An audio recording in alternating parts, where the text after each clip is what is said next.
Hey, Coach. So, Hey, how are you? how did you address the team in the locker room, knowing that your next game isn't until 8 days away? So it's going to be a while before you're back out there. Well, I felt like this is a great opportunity for us to get better as a team. We're off for 8 days, and we're going to celebrate Thanksgiving. We're going to spend time together as a team away from the court, but we're going to practice a lot, and we're going to get better. I don't care what anybody says. I'm convinced that this is a team that has a chance to win a national championship. I just believe that. They're great kids, unbelievable kids to be around every day. They're talented out there on the floor, and I'm excited about this week to get better as a team and to spend time together as a team. It's hard to during the season with school and recruiting, and I can't wait to get back to spending time together with the team away from the court. And so I'm really excited about these next 8 days. Thank you. Andrew Jones. Hey, Coach, four straight games, the opponent has scored 19 points off of your turnovers. I know that keeping the turnovers down and limiting the number of points teams got off of them was a major point of emphasis this offseason. So what have you seen that's been a bit of the issue these last four games that has led to that? Well, one of the things I always say with turnovers, it's either one or two things. It's selfishness or carelessness. Our turnovers are 100% never selfish. They just aren't. They're just careless. And so we've talked about it daily, and that's something that we're going to reinforce every day about taking care of the basketball and not being careless with the basketball.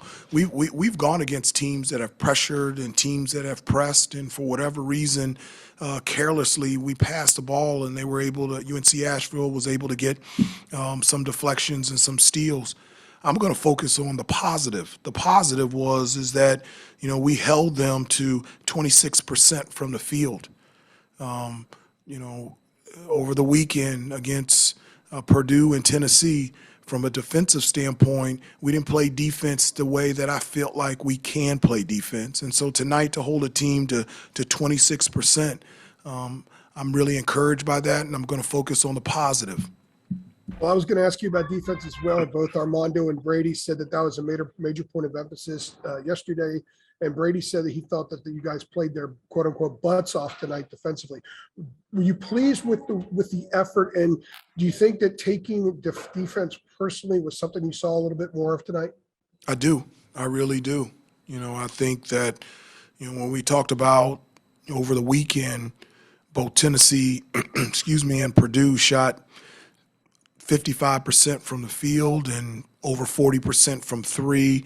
I think there was a stat that we allowed over the weekend, over 90 points in the paint over the weekend, and we took offense to that.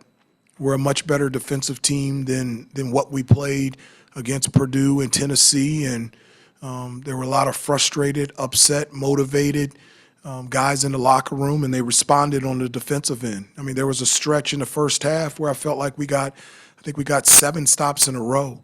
And I was really excited and really happy for that. And I thought we were dialed in defensively. Thank you.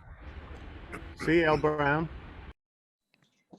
Hubert, Brady sounded kind of ticked off when he, just came in for the interview, and basically the tone of it was he expects better, and he felt like you guys could be better in a lot of areas. How do you balance, or what do you want to see the balance like in terms of the leadership the players take in terms of taking that step forward and being able to criticize each other, and you having to step in and kind of be the leader for the team? Well, I mean, I love Brady. I love his fire. One of the things, he's our most experienced player.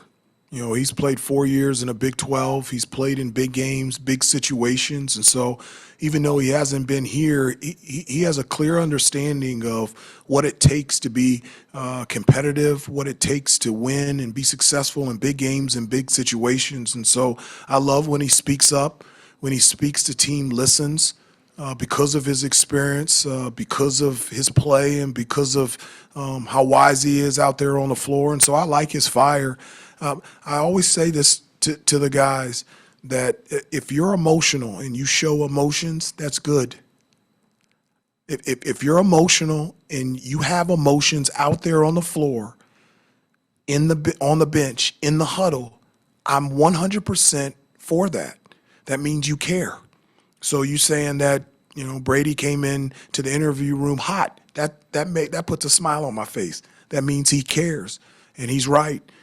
This team can be really good, and he understands that. And I'm glad that we're very fortunate to have Brady Manick on this team and a part of this program.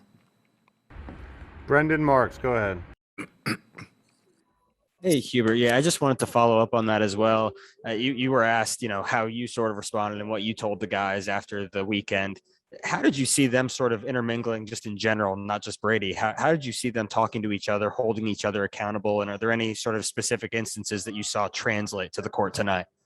Well, I think, it did translate, from a defensive standpoint. As I said before, we held them to, 26% from the field. And so our response to us defensively, I was in favor of, as I said before, from how we played defense over the weekend, what was our response going to be? And from a defensive standpoint, I thought it was great.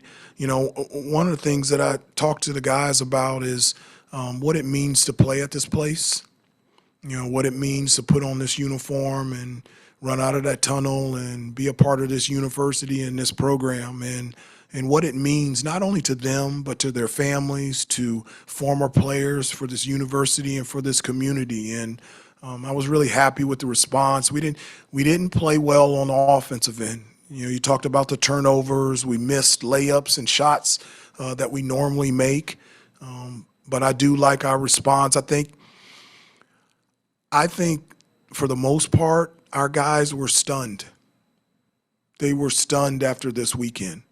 One of the things, it's interesting, my dad said this to me today, and for whatever reason, I never thought about it, but as good as we are, we're not that experienced.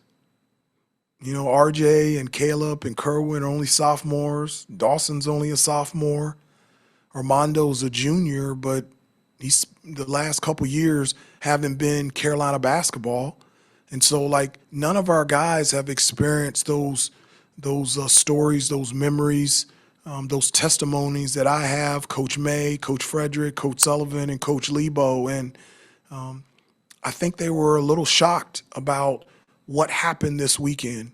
In a good way, it's going to hold us accountable, and it's going to move us in the right direction. And I believe it moved us in the right direction today.